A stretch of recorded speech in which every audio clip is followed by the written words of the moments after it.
మీరు చేసేది ఏదో చేసుకోకూడదు అన్నారు. చివరికి వాళ్ళ తమ్ముడు ఒక ఆయన,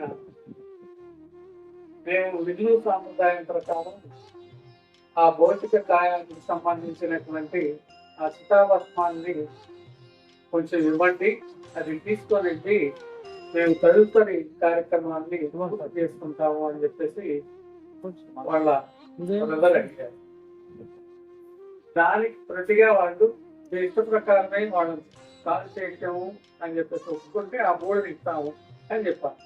వాళ్ళు దానికి ఒప్పుకోలేదు, చితాభస్మాన్ని కూడా ఇవ్వలేదు. తెల్లారి మళ్ళీ మేము హైకోర్టులో అయ్యా తమ బాడీ ఇస్తామని చెప్పి ఇస్తారు, తీసుకెళ్ళండి అని చెప్పి ఒక ఆర్డర్ ఇచ్చారు. దానికి రెండు ప్రభుత్వాలకు సంబంధించిన ఏజీలు కూడా ఒప్పుకున్నారు. ఇప్పుడు మీరు ఇచ్చిన ఆర్డర్నే మళ్ళీ వాళ్ళు ఉల్లంఘించి కనీసం చితాభస్మాన్ని కూడా ఇవ్వటానికి నిరాకరిస్తా ఉన్నారు అని చెప్పేసి జడ్జి గారికి చెప్పాను. జడ్జి గారికి చెప్తే జడ్జి గారు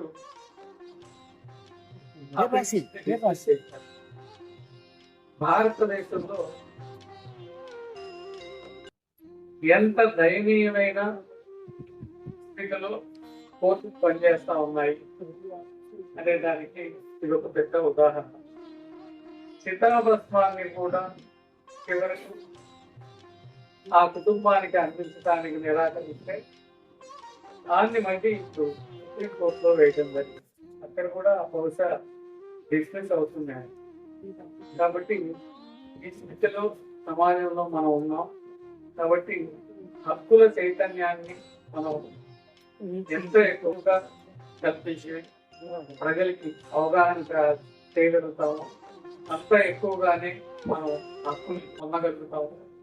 ఉదయం ఇప్పటి వరకు కూడా చెప్పిన వక్తలంతా కూడా ఇదే విషయాన్ని చెప్పారు.